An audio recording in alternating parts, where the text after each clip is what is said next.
You're in for a ride, friend. I'm also It's the best and worst thing you'll ever see. I mean, it's a tale of all this time, right? Modern woman stuck in an inn, falls in love with a ghost. I mean, All those things. Spoilers. All right, we'll get the link going up on all the socials so all 4 people that like to watch our stuff can watch us. And Something I like is that I have no idea who watches it or how many. I just call it a win. Honestly, I'm mostly here for the fun, but let me go ahead and advertise that we're going, and then I will get to hosting. Yeah, I'll pass the link. I'm just here for the Reggie shenanigans. This is mostly her nap time, so I don't know how happening she's going to be over there. Yeah, but she'll have to adjust at some point or lick her Get up behind and up. stretch a bit, yeah. All righty.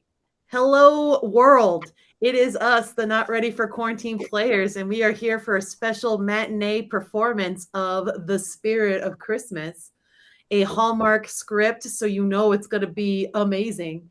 And we are raising money for a queer family in need. So I have my Venmo as my name over here. So be sure, if you haven't already, go ahead and head to Venmo, drop us anything that you could possibly have. It's all going to help. Christmas is a hard time of year, so anything we can do would be amazing. But let me go ahead and introduce our cast of players for today, starting with our favorite straight cis guy, Patrick. He's going to be playing our grumpy ghost. Everybody loves Patrick. On my other side, I've got one of our newer players. They started out as Chi Rodriguez from Tu Wong Fu. They're going to be playing Patrick's brother in this. Everybody give it up for and wish them a happy birthday, Stephen Shore. Happy birthday. 21 again, as always. All over again. Below Stephen, I see the amazing Andrew Wasson. They're going to be our innkeeper today. Directly below me, we have our feminine protagonist, Mom, aka Michelle. She's going to be our Kate, our ambitious lawyer. Then next to Mom, I'm seeing Daniel's old girlfriend, Lily, who will be played by Kelsey. Ghosty of the Mosty. Rude. Below Kelsey, I see our favorite dad in their Aldi sweater, and they're going to be playing Daniel's cousin, Harry. Yeah. And then now I watch The Bear, so every time Harry says cousin, I think of Richie from The Bear, which is like not the same person. Not even close. No, but every time I'm like cousin, I'm like, oh, cousin. Cousin. Yeah, I hear it. We have the awesome Cadaver Daddy-O coming back. He's not playing all the boyfriends, but he's playing a boyfriend at least. And, you know, a ghosty and a couple other people. So we're excited. And then our couple down here, we've got Paul. He's going to be playing Kate's annoying boss. And then we've got my spouse, Drew, who is going to basically read out the narration I wrote in. So good luck with that, Drew. And I think with that, we are ready to jump right in. I think we're going to straight shoot this one because it's a small script. So hope you all are ready. Buckle up, and it's going to be a fun ride. Did you just tell me to do something straight? We'll go gaily forward. How about that? Homophobic. So, as Ginger said, all of the narration was written by her because the script only included the words that people said. So anything that's terrible and bad, we're just going to let you know it's totally Ginger's fault. The entire movie, anything that's bad, definitely Ginger's doing.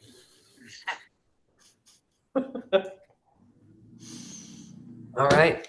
So, the spirit of Christmas. I love. Okay, here we go. We see woods on a cold, snowy evening. No intro, no scene, no setup. That's what we got. A lone figure in a heavy coat is trudging through the snow. He's got a large brown messenger bag over his shoulder, making him off balance as he walks. He stops to catch his breath and collect himself. He removes his hat and looks up at the sky for a moment, and we see that it's Daniel, our main protagonist. He grabs an ornate gold pocket watch out of a chest pocket, and we see it's nearing midnight. Daniel looks out a quaint in woods. Oh, wait, hold on. English. Daniel looks out to a quaint inn beyond the woods. 2 strings of white Christmas lights adorn the center columns. A smile crosses his face as a couple walks towards the entrance, and a servant opens the door to greet them. Inside, a Christmas party is in full force. We see a Christmas tree with candles and lights in the background as a woman approaches the newly entering couple and strikes up a conversation.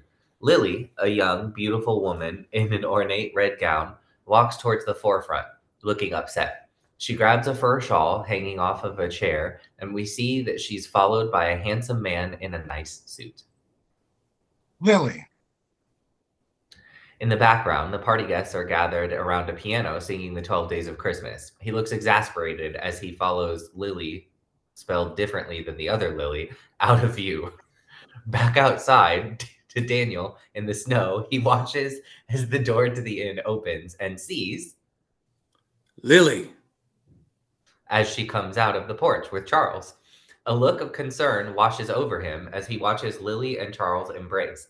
He stands there looking like he just smelled a fart for a bit and then goes to close his pocket watch, but suddenly is struck from behind.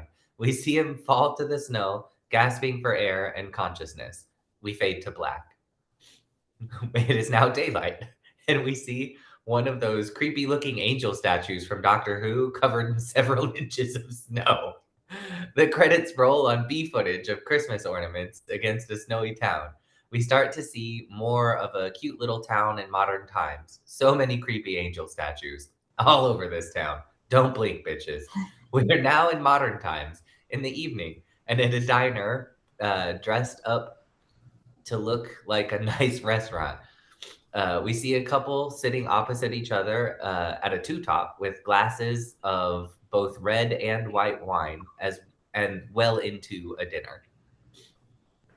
Hey, Yes, Laird, what's your name? Laird. Yes. You are amazing. I knew when we met the man who won you would be beyond lucky. Laird Lard, what's his name, reaches to hold Kate's hand. Hey, that man just isn't me. I'm sorry? Kate seems to be taken aback by this. Laird looks into her eyes almost as intensely as those creepy angel statues. You're beautiful and smart, and I know that somewhere deep inside you is a woman capable of great love. But I don't bring that out in you, and I never will. Kate still shooketh.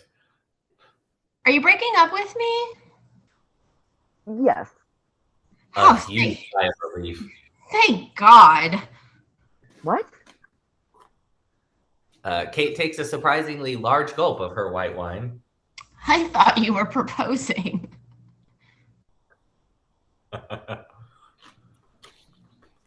Oh, that was a bad time to eat a chip. Laird doesn't seem to notice or particularly care. He just kind of keeps on going. Kate just starts eating a dinner roll and kind of checks out of the conversation. I know this may seem sudden, but it's something that's been lurking since, well, the beginning. I know being an attorney is an all-consuming job, but if you really wanted us to work, you'd make me a priority. True. And I'm not your priority. You are so not. Also, you're tired of dating someone who hasn't learned how to love. Never said that. Joe did. My college boyfriend, Sam, called me his phantom girl. It was cute until it wasn't. And then Larry told me I should go to a love repair boot camp because of my childhood. Who knew those things were even real? Now Laird is shooketh. You heard this before. Yeah, lots. But, I'm not going to pretend to feel something I don't feel. And you're so right. I don't. She looks at Laird's plate. Are you gonna eat that? Without even waiting for a response, she grabs a fork full of some pot roast looking shit off of his plate and eats it. Mmm. She then slides the whole plate over and gets to munching, while Laird looks like he's pooped his pants. He goes to put his napkin on the table, and we're whisked away to a park in Boston after heavy snow. Just in case we forgot it was Christmas time, we pan up to a skyscraper while innocuous piano music plays. We're in Kate's law office. A huge file has been dumped on her desk like that shit Laird took after dinner last night. We heard the dulcet tones of her boss informing her. Henrietta Forsyth finally died. And good morning, Oliver. It was. Visions of my Bahamas vacation were dancing in my head till I got the news. Guess what I don't want to think about on my Bahamas vacation? Henrietta Forsyth? You're quick. I knew there was a reason I came to you first. And I also never have Christmas plans. That too. It's a simple execution of her will mostly. She begins to look through the file. How many assets? Just one big one. Come on. And Oliver waves a finger in the air like he's summoning a dog. We see a tablet with a picture of the inn Daniel was looking at in modern times. Oliver seems to have set up a makeshift workplace in a conference room. Holy Grove Inn. Nice, huh? Charming. So who gets it? No heirs, so the trust it goes to the trust it goes, and they want it sold quickly before they get hit by taxes. By End of year. That's in 3 weeks. I know, between you and me and Joyce just got a new gig in Toronto. That means the senior associate position here will be up for grabs. And while I can't make any guarantees, I can go to bat for you over Kirk. Thank you, Oliver. We both know it's totally selfish. You work harder than anyone here, and that makes my life easier. Okay, well, will I have the business evaluations done right away, review the books, hire a local appraiser? That's strangely not as easy as it seems. Why? I've already hired 2 companies, both failed. Oliver hands Kate a newspaper clipping titled Haunted Holly Grove Inn. Oh, come on. I know. 45% of the population still believes in ghosts, and as of right now, so do 100% of our appraisers. So we'll hire someone else. Already have. Mr. Murray will be at the inn on the 12th, and so will you. Do you want me to hold his hand? Basically, you'll knock this out in no time. You always do. Kate glances down at the picture of the inn on the tablet, and suddenly, we're there, in person, complete with a cute, hand-painted sign several feet from the entrance, waving in the wind. Kate tears through the sleepy little town in a black Cherokee and drives up in time to see the appraiser getting the heck out of Dodge. Mr. Murray. He locks eyes with her and hurriedly rushes to his car. Wait, what? Where are you going? We have a meeting. Mr. Murray is already driving away. Seriously? Kate makes her way towards the entrance. The inn looks like looks a little careworn up close, but it's huge, and you can tell it still has a lot of its charm. Mr. Murray just left the front door open in his haste to leave, and it's supposed to make it look ominous. Kate hesitantly lets herself in. Then we see a beautiful staircase with evergreen wrapped around the railing and beautiful stained glass on its front entrance. Hello?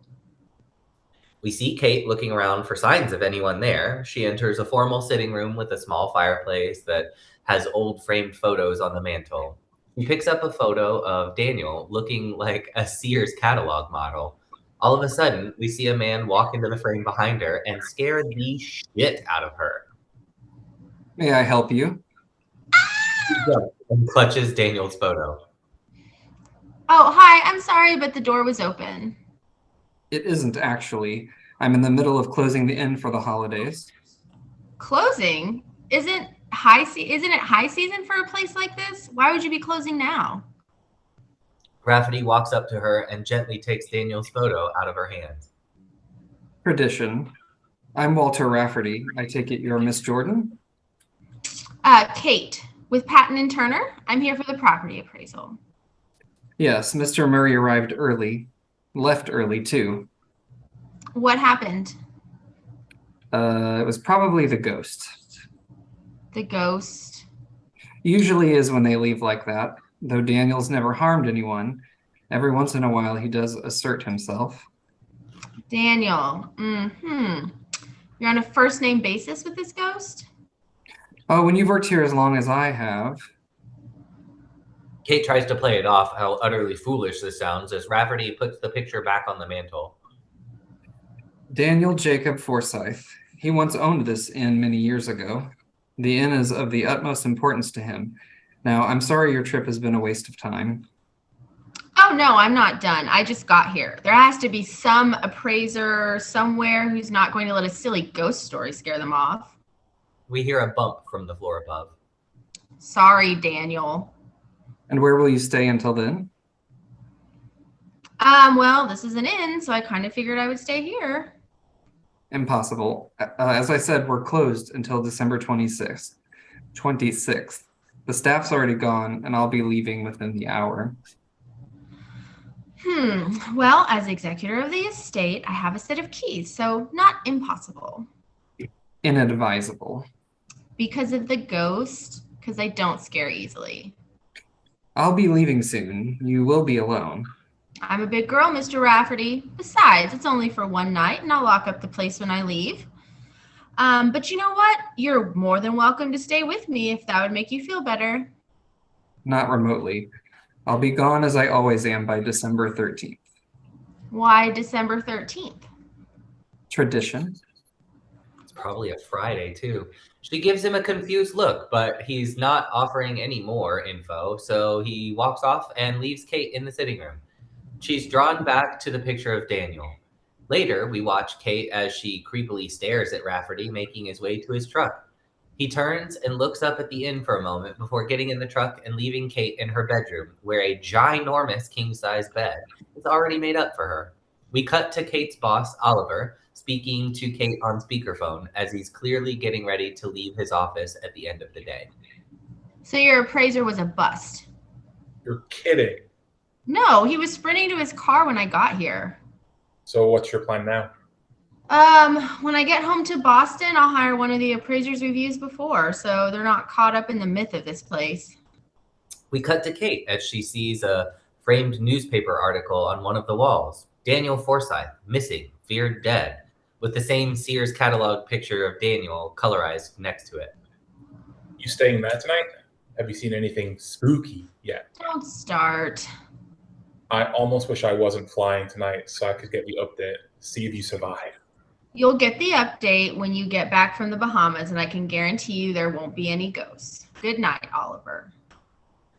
We see Kate setting up an alarm system as she ends the call with Oliver, followed by an exterior shot of the inn at dusk, but with just one room lit up.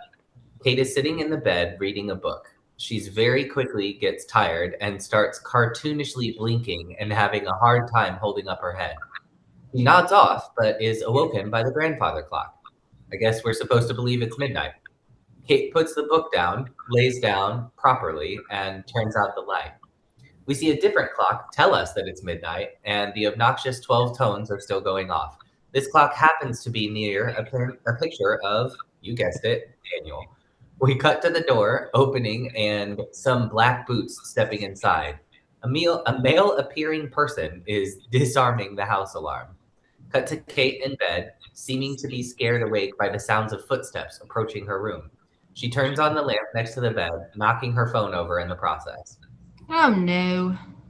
She picks up the phone and seems to be looking to see what time it is, even though the place is lousy with clocks, when all of a sudden, her bedroom door bursts open. She grabs a letter opener that just happens to be chilling next to her bed to defend herself. We then see her walk towards the door frame with her arms outstretched, phone in one hand, letter opener in the other, like a shiv, but both out of Frankenstein or some shit. Instead of turning on the lights like a normal fucking person, she starts making her way down the stairs, not even using the phone as a flashlight, just Frankensteining it, looking scared. She finds herself in the dark hallway, and we see Daniel come into frame behind her. You're trespassing. The jump scare causes her to bump into a giant hutch that happens to have a vase sitting super precariously on top of it, which of course falls off and hits Kate in the head, knocking her to the floor. As she's losing consciousness, we see Daniel loom over her. We cut to sometime in the morning. Kate has been carried into the sitting room and is laid down on the couch. She's even covered by a blanket. How sweet. She touches the bump on her head and winces to remind us that she got knocked out mere seconds ago. As she hears the piano playing the 12 Days of Christmas, she starts looking for the source of the music, only to find Daniel playing an out-of-tune piano wearing old-timey clothes. How's your head? Haven't heard any complaints, wink, wink. Sore. Understandable. Well, you appear, thankfully, no worse off, which means you can leave. And you should at once. I'm not leaving. You're the trespasser. A man cannot trespass on his own property. The inn belongs to the Forsyth Trust, which means you should leave before I call the sheriff. Daniel stands up from the piano and quickly rushes towards Kate and puts her over his shoulder, rushing through the dining room. Hey, put me down! He gently sets her down on the porch and promptly walks back into the house, closing the door behind him and locking it before Kate can follow him back inside. We see Daniel leave the frame and come back with the blanket from before, unlock the door and throw the blanket at her so she can keep warm.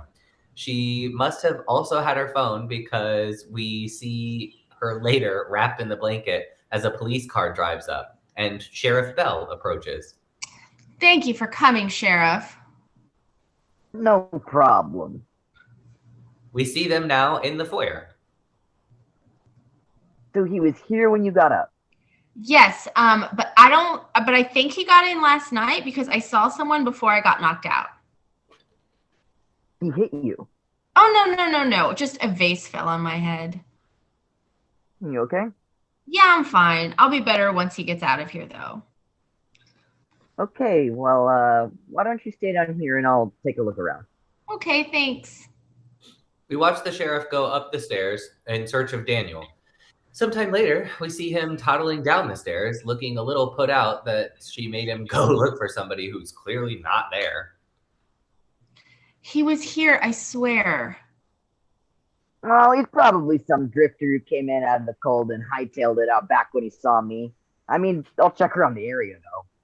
Well, he was dressed awfully nice for a drifter. He wore a tie.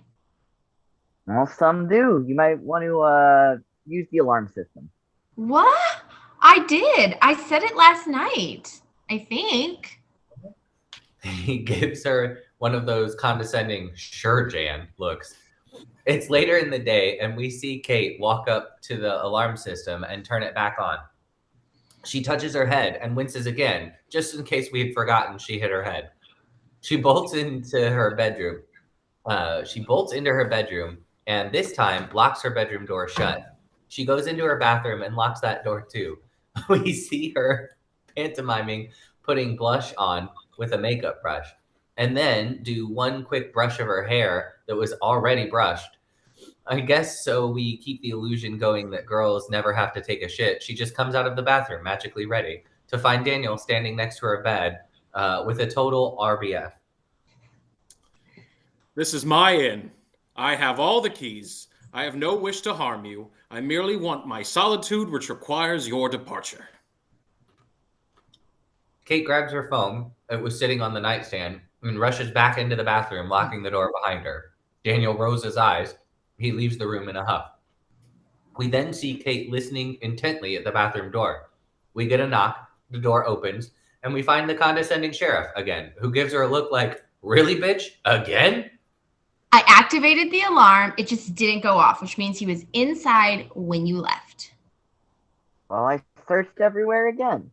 You must have missed something. How's your head? It's fine. I'm not hallucinating. There was a man here. Well, he's not here now. Unless you missed him again. Or he's a ghost. Miss Jordan, would you like me to wait here until you leave? No, that won't be necessary. Look, I'm not making this up, Sheriff. A man was here. I made sure all the windows and doors are locked now. Just don't forget to set the alarm after me. The sheriff leaves and Kate hastily locks the door behind him. We hear someone punching numbers on a security system. I also know the alarm code. Kate gets jump scared again, and we see Daniel disarming the alarm. Are you going to keep disappearing and reappearing like this? Are you going to keep calling the sheriff? I'm pretty sure he thinks this is all in your head. Is it? Are you? You tell me. It's in your head. I think you're real. But what is real? He walks out of frame. When Kate tries to follow him, he's disappeared. Oh, stop it. She walks up the steps and sees the framed newspaper article on the wall again. Impossible. Unfortunately, it isn't. All of a sudden, here's old Rafferty again. We cut to them walking back down the dining room as Rafferty takes off his winter coat. Guess he's sticking around for a while. You knew this would happen when I said I was staying here, didn't you? I knew it might, or you might leave. He wants me to leave. Maybe you should. And what would I tell my boss? Strange things are afoot at Holly Grove Inn and I couldn't get it appraised? I have a promotion riding on this, you know. As she's saying this, Daniel starts walking into the room from behind her, just to jump scare her yet again. Holly Grove should not be sold. Okay, can we please dial down on the whole startling Kate thing you two have going on? I have a potential head injury and explain to me again how he's a ghost. He doesn't look like one. See? He doesn't even have to use the alarm because he's a ghost that somehow sets off alarms. So she grabs his wrist. You can't touch ghosts. Daniel and Rafferty exchange a glance. So we're telling her then. Seems prudent. Except I wouldn't believe you for a second. And you're an expert on the supernatural. Just what I've seen in the movies. Oh, yes, the cinema. A bit of advice. There's more to life than the afterlife, and the afterlife than one can find in the realm of flickering lights and pipe organ music. Kate turns back to Rafferty while Daniel cuts open an apple and starts eating it. Does he always talk like that? At the moment, Daniel is not a ghost. However, when the clock strikes midnight on December 25th, he will be yet again. How does that even work? A curse. A curse? You just said a curse out loud and actually meant it? How else would you explain this? Right now, I'm leaning towards cerebral edema, but I'm really hoping I'm wrong on that. Okay, look, I'm not going to deny there's a very, very strong resemblance between you and the dead guy in the picture out in the hall, but there has to be some other explanation besides curses and ghosts because there is no such thing. Daniel and Rafferty exchange another glance. I'll prove it to you. Daniel holds out his hand to Kate. She turns to Rafferty, who nods at her to trust him, then goes back to Daniel. We cut to Daniel and Kate walking up through the gates of the inn. Daniel confidently marches her through the courtyard and all the way to the edge of the property line. I don't get it. What? While still holding her hand, Daniel performs a trust fall off the property line and disappears into thin air. Kate loses her balance and falls. As she stands back up, she can't believe what she's just seen. Gingerly puts her arm out to where Daniel just was to see if she finds a portal or disappears too, but nothing happens. She runs back through the courtyard and back into the inn to find Daniel cutting an apple again on the stairs. Now do you believe me? Yeah, but if you think I'm leaving now, you're really nuts. And Daniel looks like a pissed off toddler. We cut to him sitting at the dining room table with a rotisserie chicken and a grilled cheese sandwich, which he inexplicably using a fork for as Rafferty and Kate just watch him in the doorway. He sure does eat a lot for a ghost. He says it's more about the sensation. All his senses are heightened upon his return. Grilled cheese. I think if I came back from the dead, my first meal would not be a grilled cheese.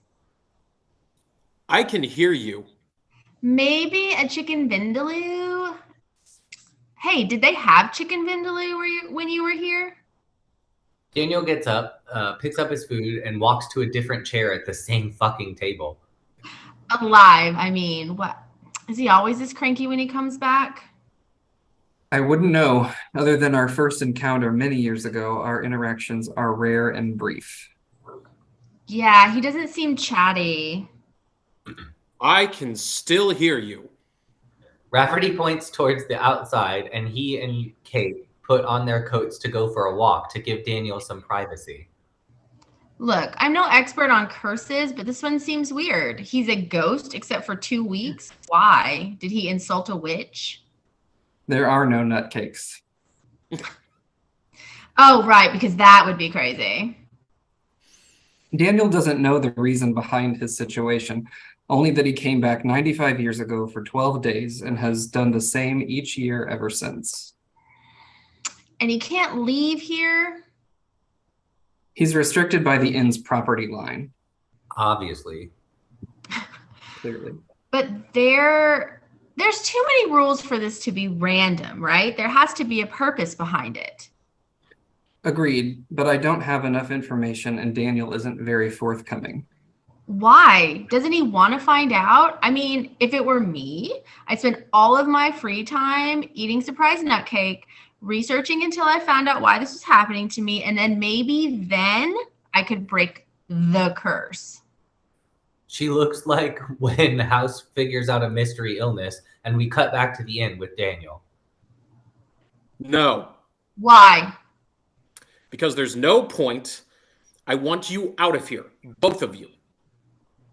At least listen. No, I have a finite period of time here, and I'm not willing to waste it on theories or hunches. Have you ever tried to find out why you're like this? I've tried more times than you can possibly imagine. With anyone's help? Yes, my cousin Harry, who was the proprietor of the inn when I first returned, to no avail. Oh, that was a long time ago. Come on. We have a chance to figure out how you died and see if it's what's trapped you here. Then what?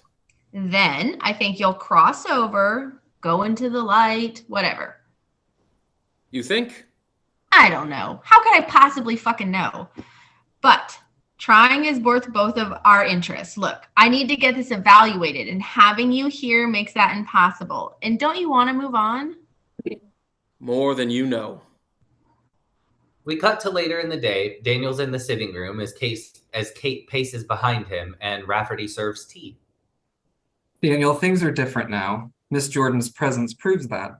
The inn will be sold, and that will put you in a precarious position. If you're found out, you become a curiosity, and you'd never be alone again. Daniel is clearly taking this into consideration. Okay, so the most obvious question first is, how did you die? I don't know. How do you not know how you died? Was it pneumonia, gunshot, poison? I don't remember. His body was discovered in the woods right out there. Seemed like foul play, but nothing was ever proven. Homicide. Okay, so what were you doing as of your last memory? Returning home. From? Montreal. Why were you in Canada? It wasn't honorable. I'm a lawyer. We don't do honor. Are you familiar with the Volstead Act? Somewhat. It was a law passed the autumn before my death that banned alcohol in America. Prohibition. What Daniel is trying not to say is he was a bootlegger. I prefer the term rum runner. Wait, I thought you owned this inn. It became mine upon the death of my parents months after my return from the Great War. And Charles's. It was his too. Who's Charles? My brother. Were it up to him, this place would have never been sold on the heels of my parents' demise, but I kept it going with the help of my cousin Harry. Well, that's lovely, but I don't understand the bootlegging. Rum running was a means to an end. The end was, as it so often is, a woman. We dissolve into a flashback. We're still at the inn, but back when Daniel was alive, Daniel is speaking to his cousin Harry. Between the economy and influenza, I'm surprised anyone is venturing out at all. I don't know how much longer I can keep it afloat. If it's money you need, I know some people in Montreal. Harry, you know I love you, but I'm familiar with your type of people. I'm not comfortable going down that route. No offense. None taken, cousin. I'm not always too comfortable either. I just hope you don't have to lose the place after all these years. A week goes by while Daniel considers this. We cut to the entrance of the inn, where a beautiful woman has entered. Who is this? Lily Culver. She and her widowed father recently moved here from Boston. A butler approaches Lily to remove her coat. She's noticed Daniel upstairs, so this startles her a bit. Oh, thank you. But you better move fast, Danny boy. You're not the only one who have noticed her. A smarmy-looking dude with some old-timey curls in his hair, not even hair, in his hair. Oh, thanks, Kelsey. In his hair, starts walking up to Lily. Sorry, oldies. This room is off limits to the party. Harry will be glad to escort you back to the holiday festivities. Harry and Aldous walk off towards the dining room, and Daniel makes his way to the sitting room where Lily has wandered. Aren't you quick on your feet?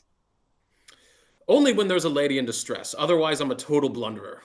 I find that hard to believe. You seem quite capable and charming. I promise to do everything in my power to keep that impression from ever changing. Your inn is beautiful. More so with you here. Oh my, you are the charmer. My name is Lily. I know. Daniel. I know. We're back in the modern day, watching Daniel reflect on this cute meetup. Was she your sweetheart? Lily was... She was, until she betrayed me with my brother. That much I can remember quite well. Gasp. Daniel sulks off, leaving Rafferty and Kate looking awkward. We cut to some random exterior shots of old architecture and snow. It looks like it's now in the evening, and Daniel has picked up a copy of Charles Dickinson's, that's not how you spell Dickinson's, Charles Dickinson's A Christmas Carol. As we focus on the book cover, we flash back again to Daniel and Lily's timeline. This is one of my favorites. Fantastical nonsense. Don't you believe in ghosts? I believe in what I know, what I can see, touch. Daniel reached out to Lily's wrist, and now they kiss. See my wrist? Kiss my face? Where do you kiss it? When we marry, I'm going to turn this room into a library. We just met, now we're getting married. Filled with all sorts of books, especially fantastical nonsense. What if we lived somewhere else? Don't be silly. Why would we ever live somewhere else? This inn is perfect. It's part of the reason I fell in love with you. Is this a different day? Is this later? This has to be later. It has to be. Okay. What do you mean by that? Fast mover. It set you apart from all the others. When Father first took a look at you, he thought you were reckless. But when I told him you owned this inn, his opinion of you changed. He said it showed you had responsibility, dedication, a good head on your shoulders. With that, I couldn't agree more. They kiss and embrace, but we see Daniel with a troubled look on his face. Cut to Harry going over the books. Daniel walks up to him on a mission. Tell me about Montreal. I can literally hear Ginger wheezing from upstairs. We dissolve back into modern times. Daniel's looking like A Christmas Carol. Oh, there you are. You persist. Rafferty's gone back to his place, but I think we could still get some good work in tonight. No work. We're done. Daniel. For tonight. We're done for tonight. We will continue. A promise is a promise. So where are you sleeping tonight? I don't sleep. Of course you don't. Look, just don't come in my room, okay? I would not. You already did. Well, I would not now. What does your husband say of you staying here? I'm not married. You're beau then. Don't have one of those either. And if you say one word about me being an old maid, it will not go well with you. All right. Times have changed since you were, last in this world. People don't fall in love? Some do. I haven't. Good night. We follow Kate upstairs and she walks past an empty room, suddenly getting creeped out. Hello? She sounds just like Ginger when the Roomba started. She walks into the empty room where the door is slightly ajar. She pushes it open to reveal a dark, empty room with old furniture in it, which is somehow creepy and unexpected in this inn. It's dusty in there. She decides not to go in and keeps walking down the hall. That was beautiful. Thanks for noticing. As soon as she's out of sight, a slow wind seems to close the door back up. We see Kate make it to her room, still scared. She takes a chair and wedges it under the doorknob of her bedroom door to block anyone, Daniel, from being able to open it. It's morning again at Hollygrove Inn, and we see Daniel in a dilapidated attic room surveying the property from a frosty window. He sees a picture of Lily, and we dissolve to another flashback. Charles and Daniel are making their way down the stairs. It's foolish. It's $600 each run. Is it legal? That's none of your business. Stay out of it. It's my inn too. Just because I don't run it doesn't mean. That's right. You don't, I do. As your brother, I can protest your actions, particularly when they're illegal. What if something happens to you? Well, consider, if I'm arrested or if I die, you'll have your shot at Lily. Don't pretend, Charles. You follow her like a puppy. It's pathetic. Well, at least I take her feelings into consideration, which is more than I can say for you. They stare each other down for a second, like they're either going to fight or make out. We're still not sure. Then break eye contact as Daniel goes to find Harry. Harry's in the dining room, taking inventory of wine bottles. You told Charles about Montreal? He wanted to see the surprise nutcakes. I had to explain where the money was coming from. You owe Charles no explanation. I'm the one you report to. Is that clear? Cousin. Is that clear, Harry? It's clear. A whooshing sound, and we're back to Daniel at the window. He stalks out of frame like a pouty vampire.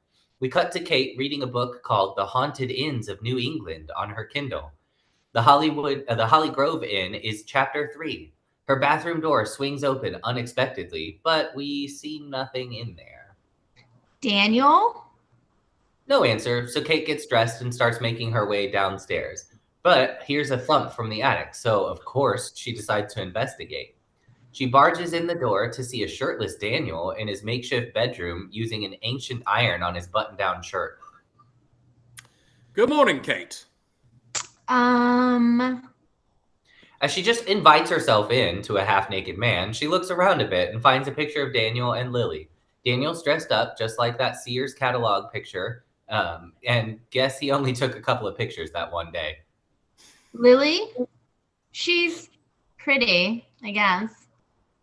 Katie's taking in Daniel's torso behind his back. Daniel finishes ironing his shirt, turns around, and speaks to Kate as he puts the shirt on. I will share pertinent information to accomplish our goal, but my room is off limits. Yeah, mine too, so knock it off with the door banging. He walks past her, still buttoning his shirt. I have no idea what you're talking about. They walk together down the third level stairs. Let's just go back to work. Agreed. But first, breakfast. Kate looks exasperated that he could possibly be hungry after he's already eaten half of the food in the inn. Hungriest ghost ever. They make their way downstairs to find Rafferty chatting it up with a pleasant-looking lady. Hey. Hello. Kate Jordan, this is Molly O'Brien. Oh, no, actually, back to Molly Bell. Divorced. Score. Hi. So nice to meet you. Nice to meet you. Sorry about my friend. He's Shy. weird. Oh, well, we're all a little weird. Small town, right? So I heard my brother came by a couple times. Your brother? The sheriff. Yes. He probably thinks I'm a little weird. I'm sure he doesn't get calls like that from Walter. No, Walter here, he's pretty self-sufficient if you catch my drift. So the water pipes, speaking of self-sufficient, water pipes in my pub, they just burst. Oh no. Oh. Yeah, so the place is just a total mess. And while you would think that that would be my priority, if there's any chance you think about opening your tavern for the holidays, maybe DJ here? No. What he means is he needs more time to work out the specifics. Specifically, no. Oh, hi, I'm Molly. What's your name?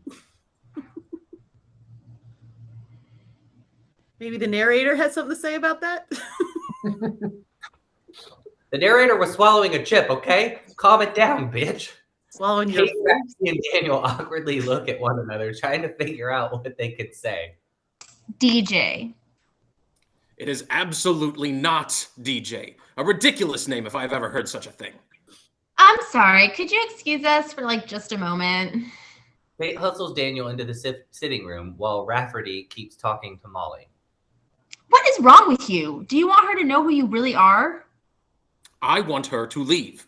Were you not dangling a slim chance of being useful? I want you gone as well, so I could have my solitude. Oh, yeah? Well, one way to guarantee never having your solitude again is letting her find out who you are. So cool it, Deej. This is shaping up to be the worst Christmas since I died. Oh, stop being so dramatic. Just follow my lead. She grabs his wrist again and drags him back down to Molly and Rafferty. DJ is a Forsyth cousin. Hello. He somehow grabbed an apple and is munching on it. He stopped by to get a look at the inn after Henrietta's death. Oh, okay. I only knew her when she was a child. Kate starts laughing and everyone looks at her. Super weird. Well, the inn has always been one of my favorite places around town. And frankly, I was kind of hoping the tavern would be open.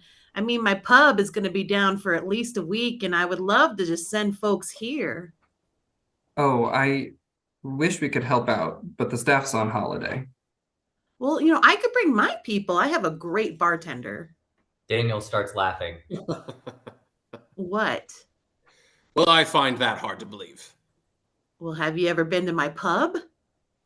The only bartender that I trust is myself. Oh, really? Mm-hmm. Prove it. No proving. He's not good at it. You're not good at it. Tonight, bring companions. By then, I will have secured the ingredients I need to establish my Veracity? Veracity, thank you. I got you, boo. I have no idea what you just said, but I will see you tonight. Even though you said it.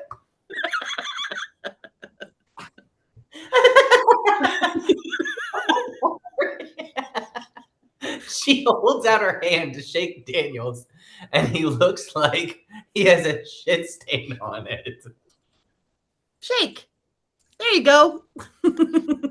Okay, then. Well, see you later.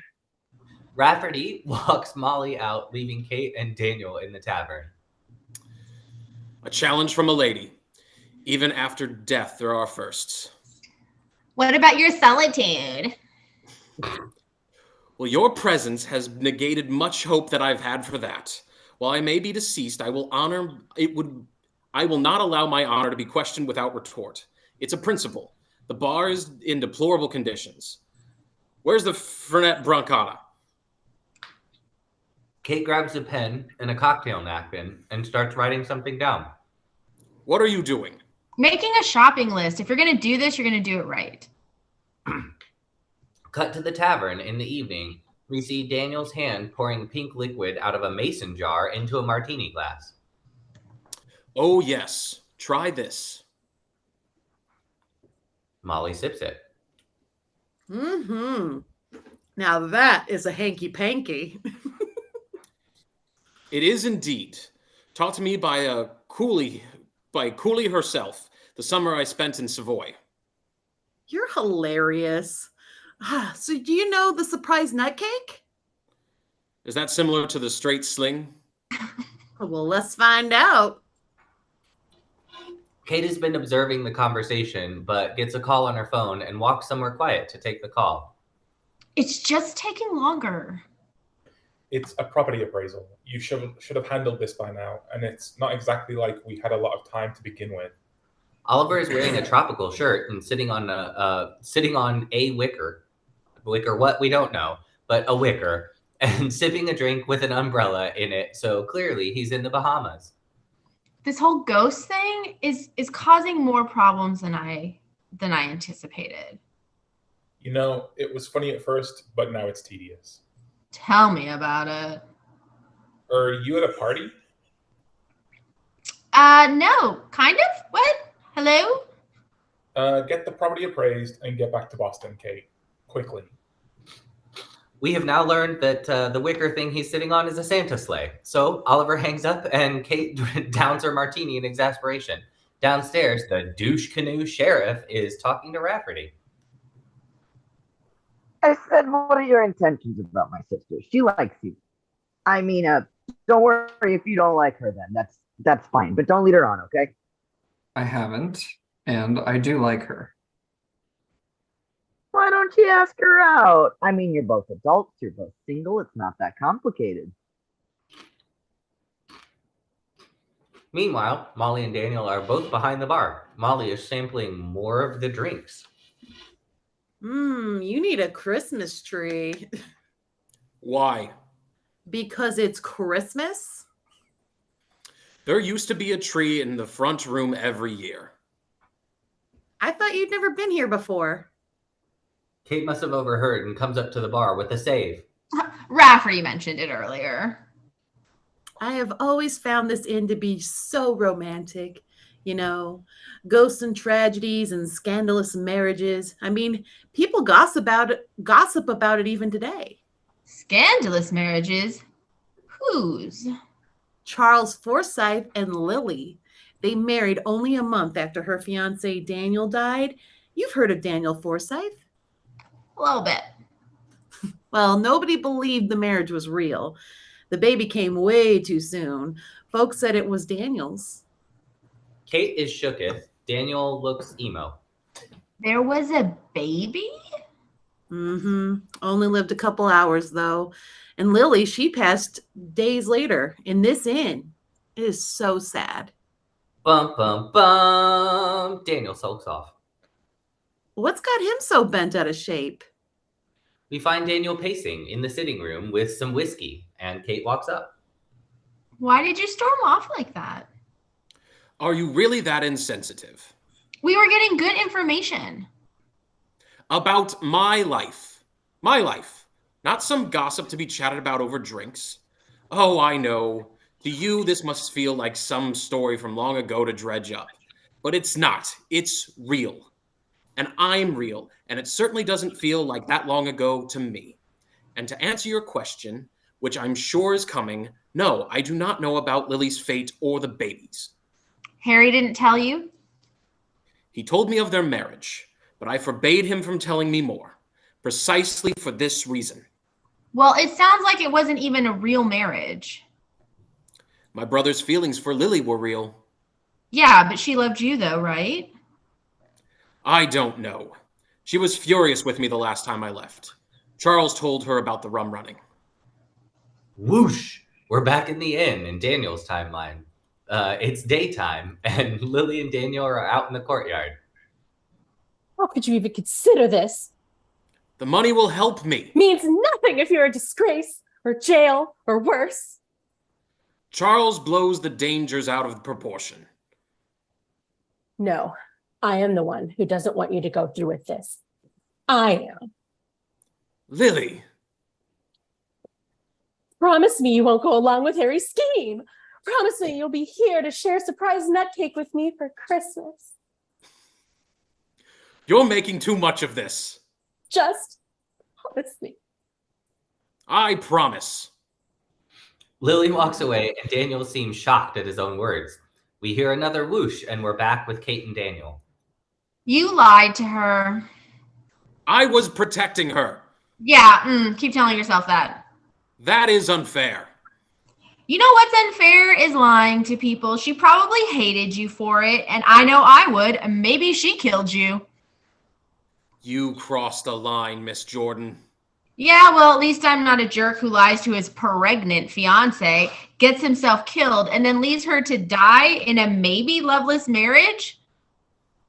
I want you gone tomorrow. This experiment is over. He walks off, and she takes a minute to realize how incredibly out of pocket she just got.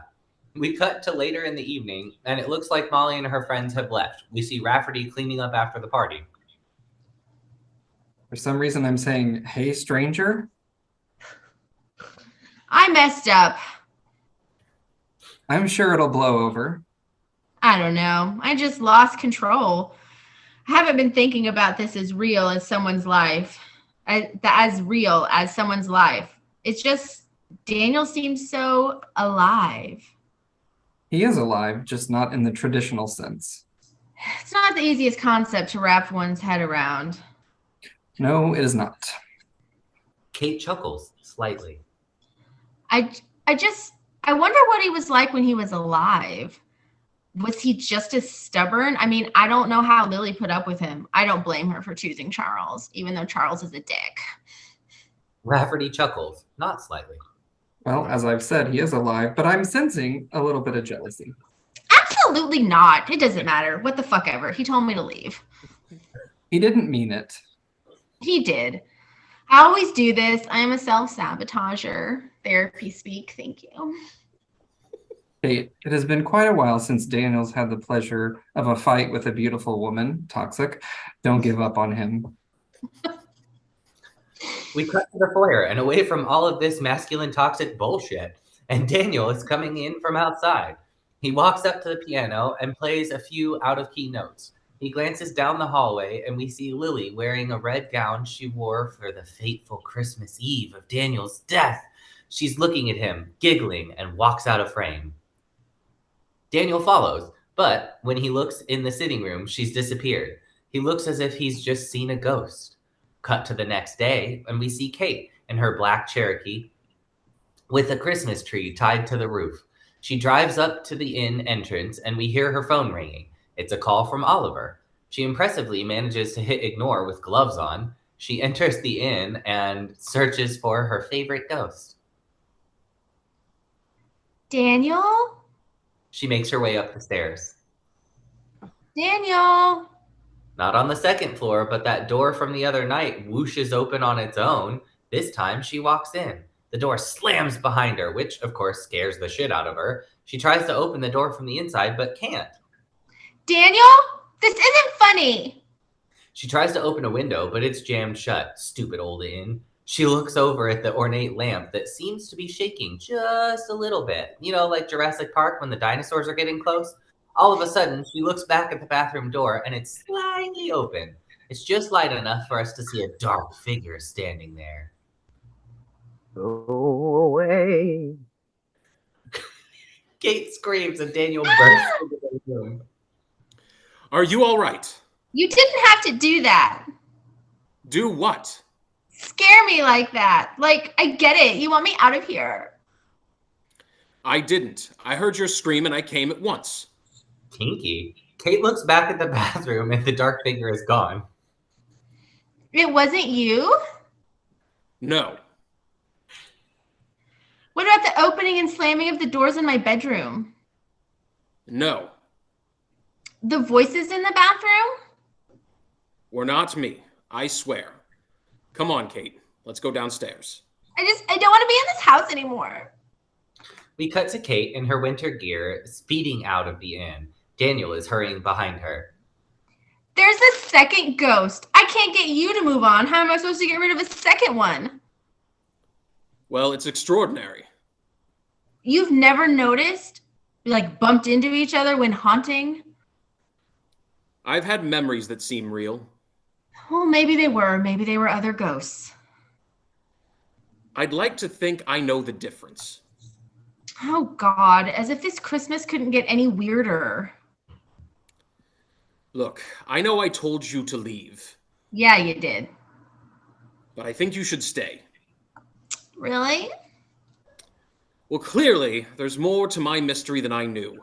Perhaps with your, tenacity, can be of use to us after all. They exchange a smile and walk the grounds together. A fir tree atop your auto. The writing, fucking spectacular.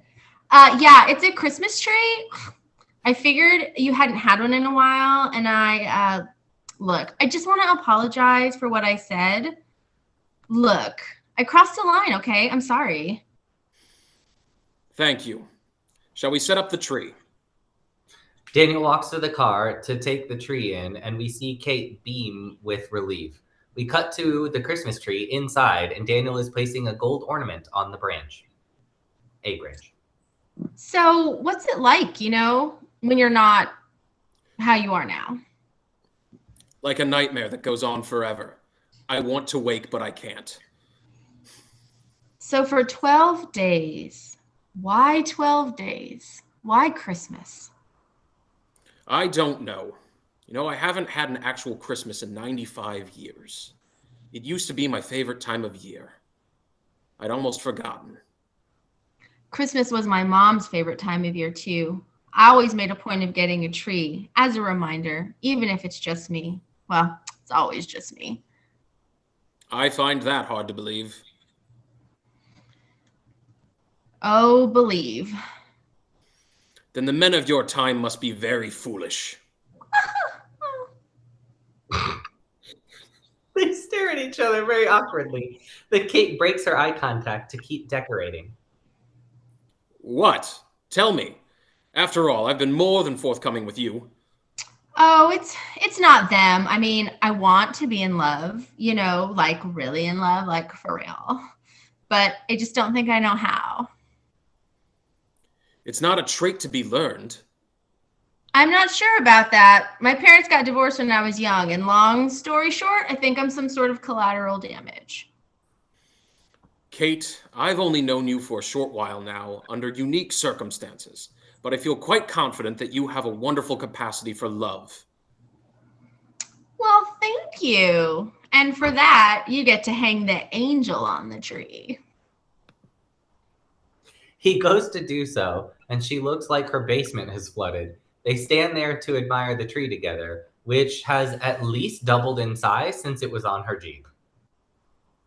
If we don't get this figured out, if my theory was wrong and nothing changes, I'll make sure you always have a tree for Christmas. Daniel smiles and holds her hand. We cut to an exterior shot of the inn. It looks like dusk again, but I think we're supposed to think it's near bedtime. No. She comes into view with a toothbrush. I insist. I don't care. We are talking about your safety here.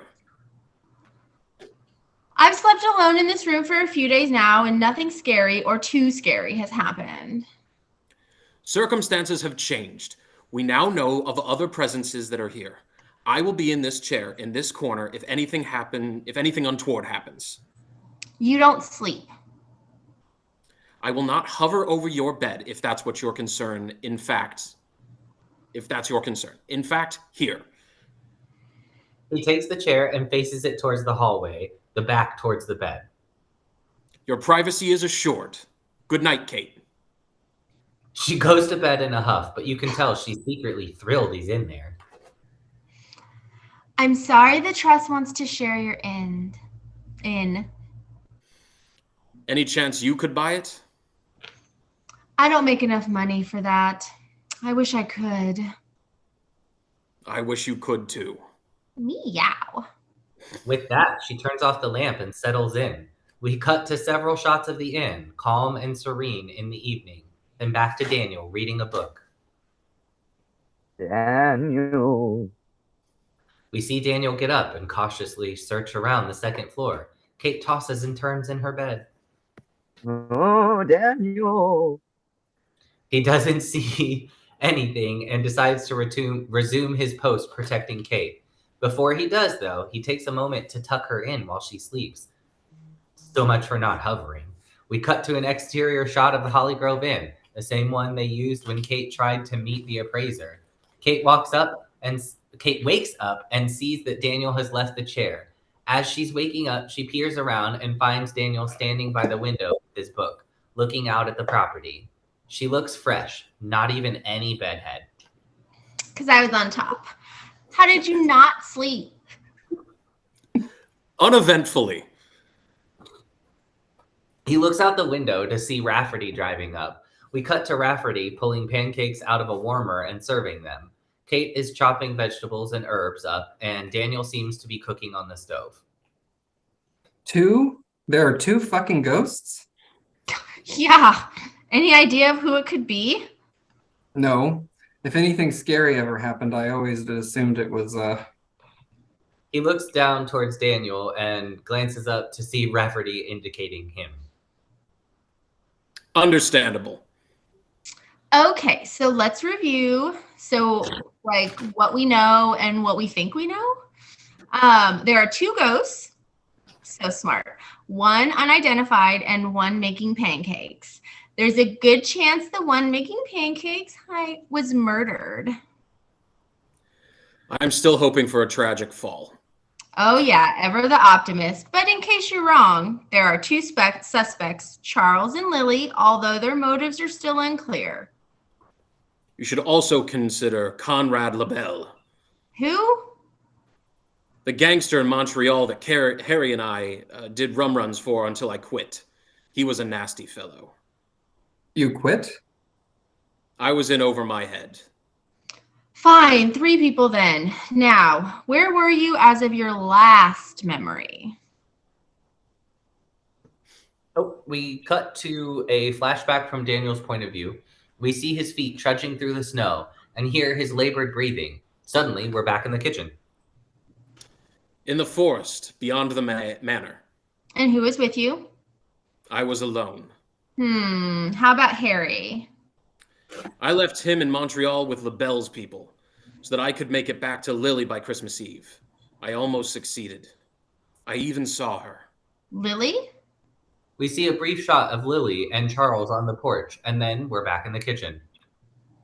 Yeah, in the doorway, right before A flash image of Daniel getting hit in the head, back to the kitchen. I was struck from behind.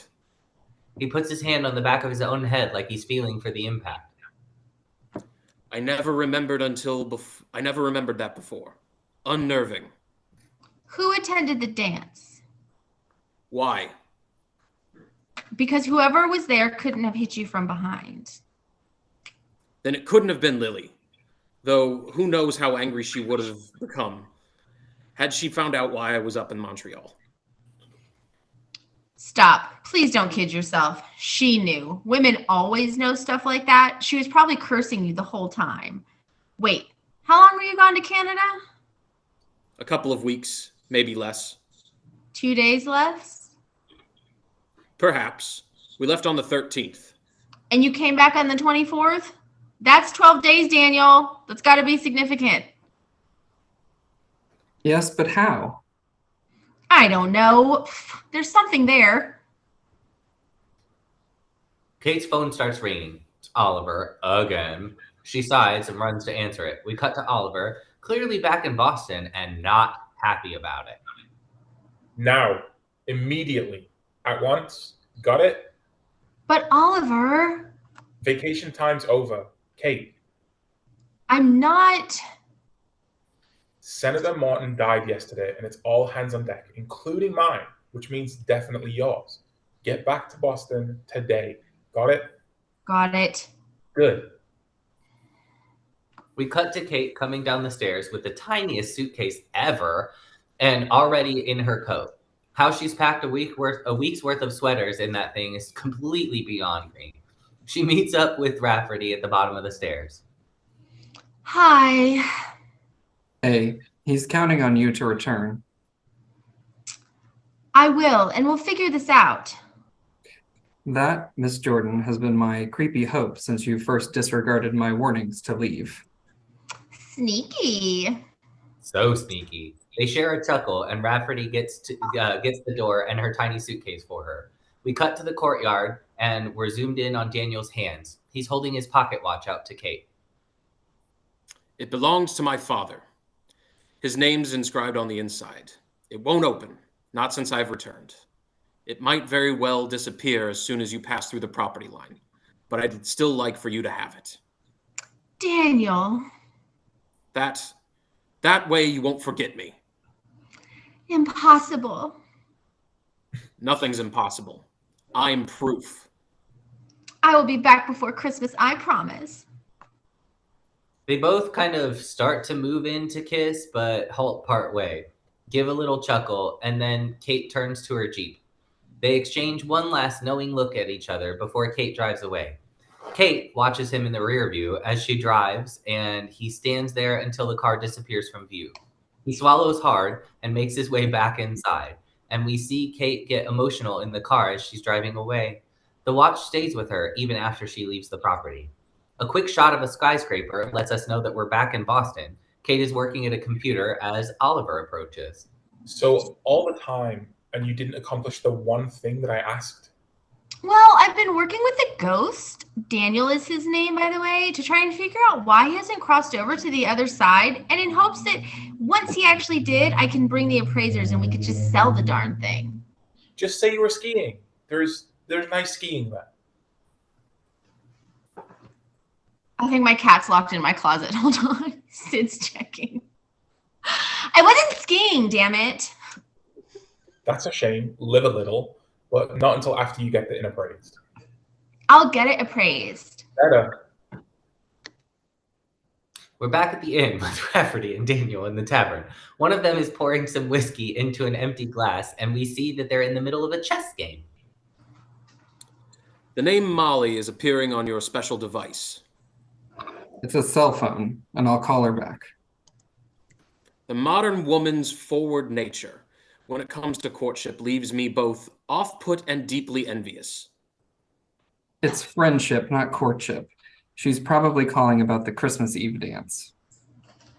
Well, I admit my prolonged isolation has left me rusty on the nuances of human interactions, but she clearly likes you, and you clearly like her, which makes your inaction all the more baffling. So what can I do? If I ask her out and we like each other, then what? It's like I've never been in a relationship before. Well, you were married once. I assume you'd know. Long term, but the situation with you... That is your life. Don't use me as an excuse to not live it. I could say the same about you. What woman would want to marry a man in my situation? Kate? At least that's the impression I get for knowing her for 2 days, don't you? Well, Kate is a remarkable woman. After all, I've known her 2 whole days. If my circumstances were different, I could imagine. But I wouldn't do that to her. It would be unfair. Plus, we don't even know if she'll return. She'll return. Daniel has won the chess game. But we cut back to Boston, and Kate is deep in the trenches of work. Someone delivers a large manila envelope to her. Thanks. We see some certificates, but can't make out what's on them. But an amazed look is on Kate's face. We cut back to the inn, and there's a knock on the door. We see Rafferty go to answer. Mr. Murray, I don't recall making another appointment. That's because I did, on your special device. Mr. Murray, thank you for agreeing to stop by.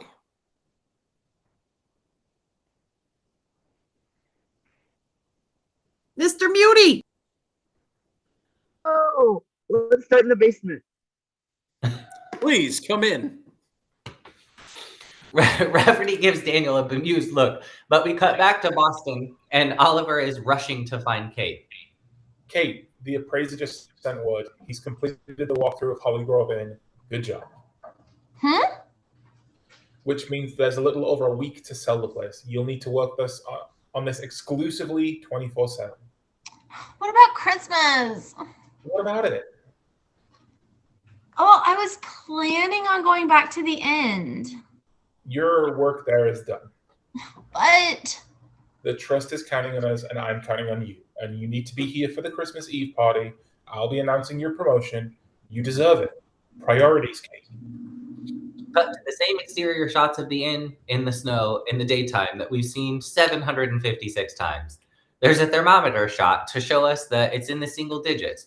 We shift to evening, and Daniel is admiring the tree that he and Kate decorated together. Next, we see Kate in Boston holding Daniel's pocket watch. Back at the inn, Daniel is standing out in the courtyard in the evening. Suddenly, it's daylight again, and Daniel's asleep on a bench outside. He wakes with a start. That's new. He hears the 12 Days of Christmas coming from the inn. We see him enter the foyer, searching for the source of the music. Kate is cranking out tunes on the piano in a red flannel. She feels Daniel's eyes on her and finishes the song. She turns around on the bench to find him there. You came back. priorities. Wonderful throwback to 10 seconds ago. We cut to Daniel making them breakfast in the kitchen. So, any more ghost sightings? Only when I look in a mirror. Well, that's good news. So you got the inn appraised. I did. Why? It's what you wanted. You know, I found out something while I was gone. Something I think you should know. So I think our narrator's computer probably cut down, so I'll just take over until we get that figured out. We cut to the certificate Kate was looking at in Boston. It's a birth certificate from June 17th, 1920. Daniel Jacob Forsyth. They named him after me. Look at the father's name. We see that the father is listed as Daniel Forsyth. So it's true then. He was mine. Daniel seems genuinely happy. I'm sorry, you got to turn your volume up. It's real quiet. Okay, hold on. And the marriage was just a cover. At least it was for Lily. I don't know what to say. I've been angry for so long. From the betrayal. But it was the opposite. Kate places her hand on his cheek, then moves to his shoulder. She realizes he's starting to cry, so she hugs him. We hear the front door open, and they break up the hug. We see Rafferty and Molly entering, carrying decorations in a box. Kate, you made it. Yep, as promised. Well, I'd say just in time. The caterers will be here by 4. Oh, great. We should be all done decorating the ballroom by then. Come on, Walter. Rafferty gives a smile to Daniel and Kate and follows Molly. What's going on in the ballroom? Daniel takes her hand and leads her into his ballroom. Hey, how many poinsettias did you bring? 3. Oh, good, because it could use some over there on the floor by the tree. Some bright red. The Christmas Eve dance? Here? Well, Molly's pub was too damaged to host this year. Well, that's nice. That's wrong. There we go. I was just thinking, if we had more lights. And it's right that it should be here again. I've missed it. You know, I've missed it so many things. Kate and Daniel smile at each other and then join Rafferty and Molly in the decorating. How about one over, see down low how everything's covered? We cut to the evening, and the inn is lit up exactly how it looked the night Daniel was killed. The house is brimming with guests, and we watch Rafferty in the weird conversation with a preteen boy. Why are you laughing so hard? What's going on? And that's it. That's all you do. It's just incredible. He sees Molly walking in with her brother, the sheriff. Molly, Hi, Walter. good to see you. You too. Walter. Noah, how are you? Good to see ya. Yeah. This is how I flirt. Drink? Yeah. Yeah. We cut to Kate's bedroom upstairs. She's in a short red dress and a side pony. She's taking a last look in the mirror before joining the party. There's a knock on her bedroom door. It's Daniel in a black three-piece suit with a red and gold tie. You look beautiful. I know. You're not so bad yourself. Oh, this? I wear it all the time. She smooths out his tie. Better? You're still missing something. She picks up a small gift and hands it to Daniel. I don't have a gift for you. Oh, just open it. She's given him back his own fucking pocket watch, but this time it opens for him. Daniel Jacob Forsyth. No, in case you forgot your name. I haven't seen that in a long time. Kelsey is killing me. They finally kiss. Everyone's waiting. Daniel clears his throat. Shall we? Daniel and Kate enter the ballroom as party guests are dancing to It Came Upon a Midnight Clear. Why is there so much came in this? This whole script is just came and coming, and Jesus Christ. I need you to stop. Sorry. There you are. Oh, this place looks amazing.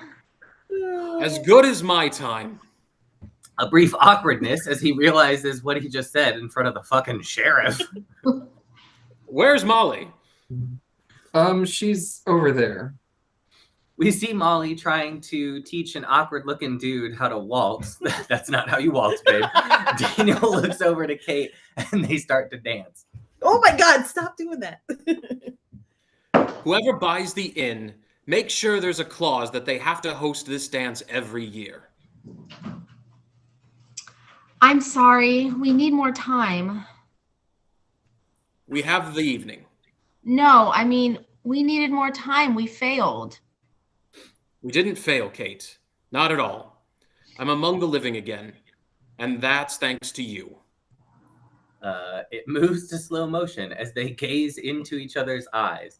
It's a perfect and beautiful moment until Sheriff Dick Cheese taps Daniel's shoulder to cut in.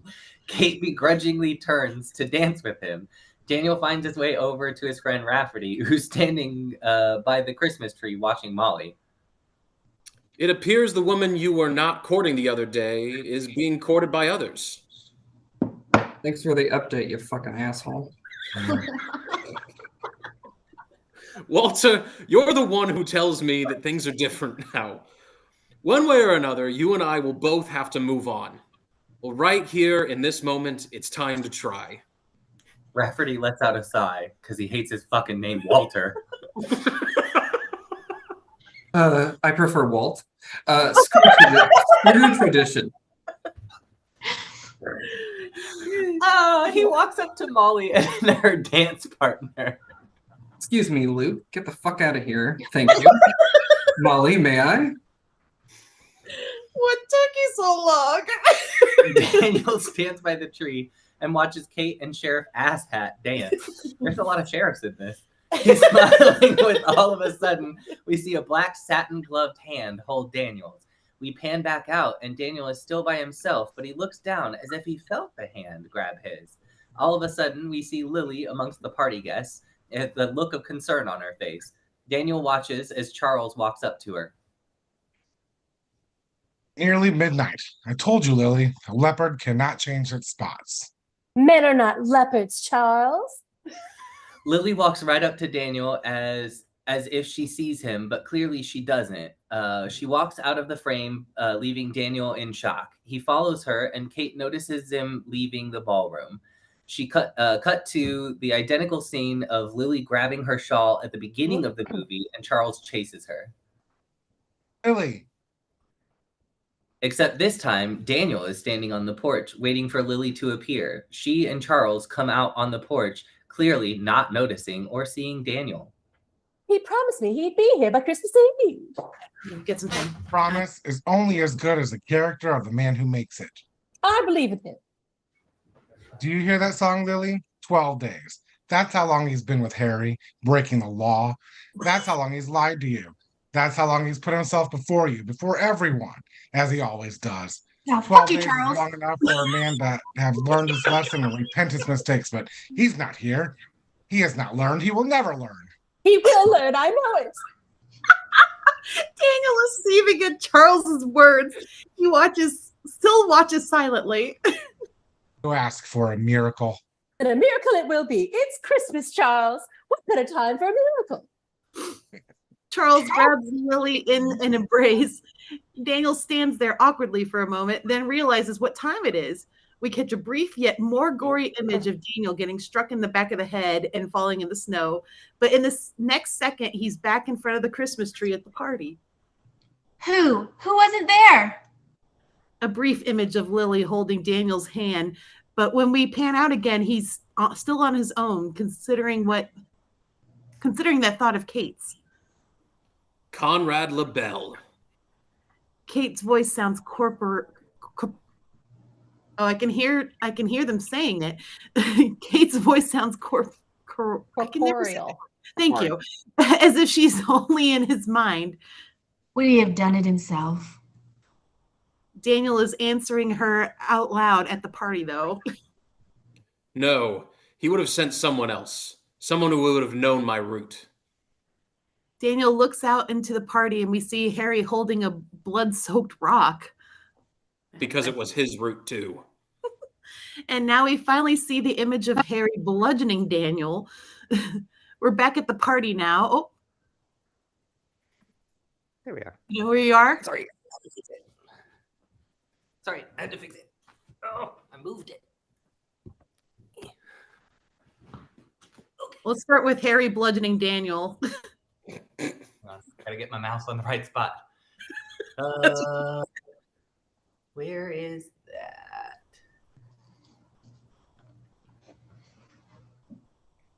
Page 71. Page 71. There we go. Thank you. Where is...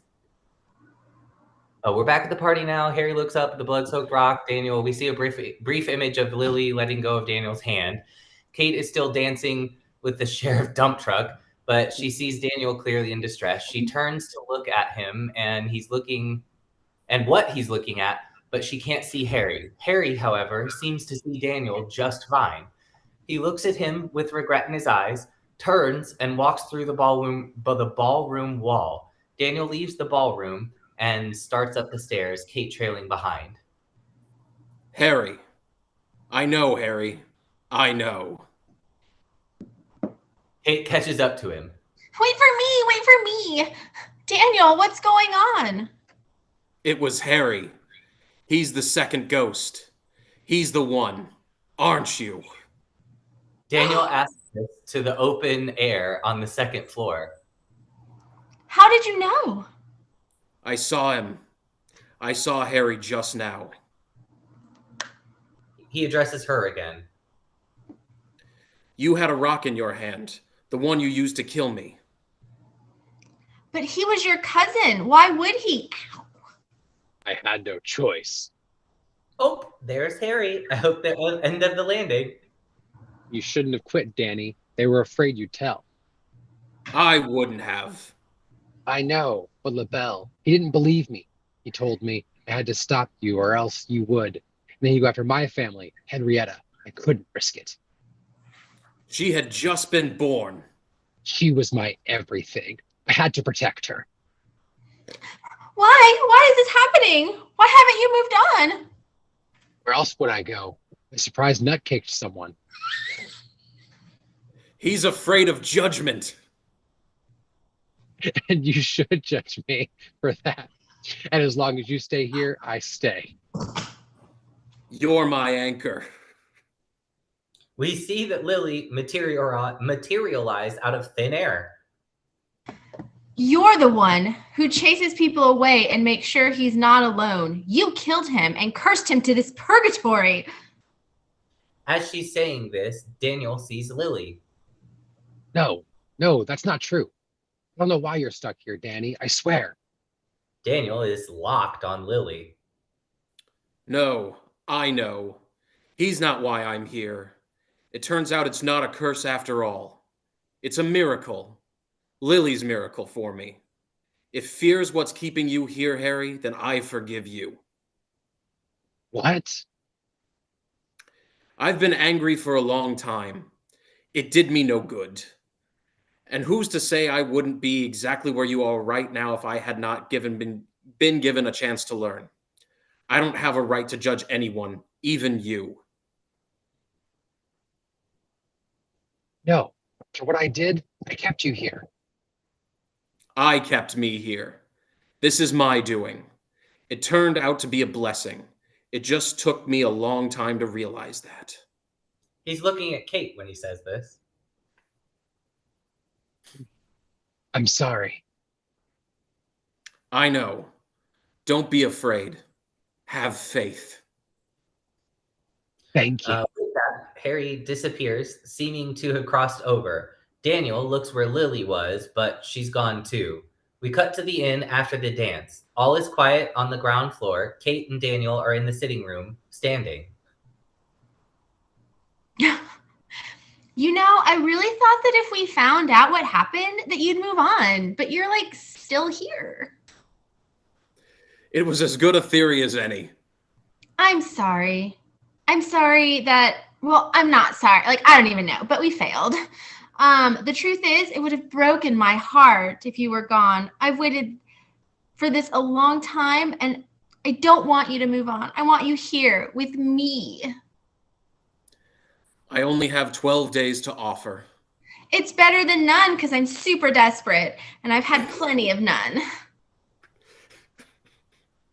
Kate, I don't think... But Daniel, what if this is our fate? I mean, sure, it's not conventional and all, but I mean, come on, we're supposed to just pretend we don't feel this? Please tell me you feel this. I'm pregnant with your ghost baby. Oh, You deserve more. Ghost baby? What I want is you. Surprise nut cake is better than no nut cake. It's almost midnight. Well, then I'll wait for you. Same time next year, and the year after that, and the year after that, with your baby. They kiss again, hard, just like Daniel. The clock strikes midnight. This time seems to slow down. Daniel says this next part as we see a montage of sappy moments from them throughout the movie. Kate, let this be my Christmas gift to you. You will remember what it means to love and be deeply loved in return. And when the opportunity for you to love once again presents itself, you will be ready. And it will, Kate. I promise you, it will not cake. The making out seems to have caused Kate to have a narcoleptic episode because we see Daniel lay her down on the couch and cover her with a blanket. As he's doing this, Lily appears behind him. He looks back at the clock and it's 12:01. He turns around to address Lily. What does this mean? You're free from this place. Lily walks up to him and reaches her black satin gloved hand for his. He looks down at the sleeping Kate. He takes Lily's hand and she leads him out to the courtyard as they're about to cross the threshold of the property line. Lily, wait! He looks at her and then gives a meaningful look back at the inn where Kate is still sleeping. My love, the choice is yours to make. With that, she smiles at him and walks over the property line, disappearing almost immediately. He remains behind. We cut to a wide shot of the Hollygrove Inn in the morning. Kate wakes up on the couch, alone. She puts a finger to her lips like she's remembering making out with Daniel, then starts to cry as she realizes it's Christmas Day and he's gone until next year. Cut to her upstairs, packing the tiny suitcase with 18 sweaters. She looks out the window and sees Rafferty and Molly walking hand in hand. Gay. They stop to make out a little. Extra gay. She watches them with a smile on her face, and her cell starts ringing. Well, hello, Oliver. Truce. We aren't fighting. That's the advantage of not working together, you fucking weirdo. We cut to Oliver in office, alone on Christmas Day. That's what he gets, the little bitch. I think I was a little hasty with the whole priorities gauntlet. Really, you think? Okay, I know. The truth is, Kate, I never thought you'd pick anything over this job, ever. But the more I think about it, the more I realize that you're right. It's Christmas, you should get a vacation. What the fuck do you want, Oliver? The trust deed for the inn. I don't know where it is, and I got to get my hands on it ASAP. Why? Well, there's a buyer in play. Just come out of the blue, though. If you think about it, it makes sense. Oh my God, Hugh. Cut to Kate coming down the stairs. There we are coming again, with a tiny suitcase where Rafferty is waiting for her. You bought the inn. With a partner, if all goes well. Molly. No shit. She loves the place as much as I do. My real goal was and is for Daniel to be free. Who knows? Maybe he is with that bitch fucking Lily. Fuck her. Molly walks up from the kitchen. Walter, the cleaning crew just arrived from all this coming. They need to talk to you. Be right there, Molly. And how many times have I told you to call me Walt? He gives Molly a hug and goes to help with the cleaning crew. You know how she loves coming. Kate walks over to the framed newspaper article in the hall, and Daniel's picture with tears forming. I'm an idiot. Goodbye, Daniel. Suddenly, the front door opens, seemingly of its own accord. Kate walks out onto the porch and surveys the wood across the way. I think we mean woods. She sees a figure walking towards the inn. She realizes, gasp, it's Daniel, and starts speeding towards him as he makes his way to her. They finally meet up. You came back. How? 12 days isn't nearly enough. I want more. I want you. Merry Christmas. Take that, Lily. And we cut to a wide shot of the Hollygrove Inn, and then fade to black. The end. That was everything I wanted it to be. Ginger, your narration. Thank you. Banger job, sweetie. Banger job. I appreciate it. And sometimes people call it a wood mofo. So They do, yeah. Anyway, I want to thank everybody for tuning in. If you did tune in, if not, we still had a fucking blast. So we managed to raise just over $200. I'm so appreciative. I want to particularly shout out Patrick and Steven and Sean and Wasson and Luke Seckington and Kelsey. All those people donated to the fund, and I could not appreciate them more. So thank you guys. Happy birthday again to Steven. So we'll go ahead and do our little outros, and then if y'all could hang on after we cut the camera just for a little bit, I would appreciate. Okay, I won't keep you too long. Ooh, I have fireworks. Fun. So once again, it was just all the fireworks. It's the double thumbs up. Oh, okay, got you. Oh, so I did it. Oh, fun. That's nifty. It was amazing. Anyway, Little thumbs up pops up. You can also, if you do like rocker hands, double rocker hands, you'll get like lasers and shit. Oh, Not doing it. What? Oh, you got a thumbs up, Kelsey.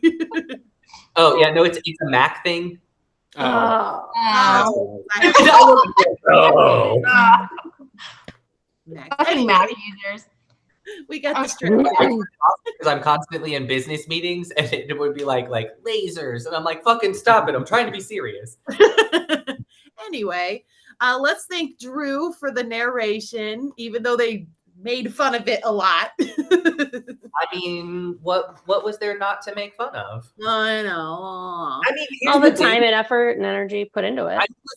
I'm legitimately curious which narration was better / worse, the original or what Ginger did, because I feel like with the shitty, It was the original narration. Probably was better There was none. I Okay, think- moving along. Anyway, moving on. Let's thank Oliver for being the Oliver. Let's thank Paul for being the amazing boss. Oliver, who was sitting on a wicker chair, and that's how we knew he was in the Bahamas. Oh. It wasn't a Santa sleigh? Dang. Oh, it was not. Let's thank Script says. Cadaver Daddy-O for being our Laird and our Mr. Murray and our Laird. Duke. EGOT.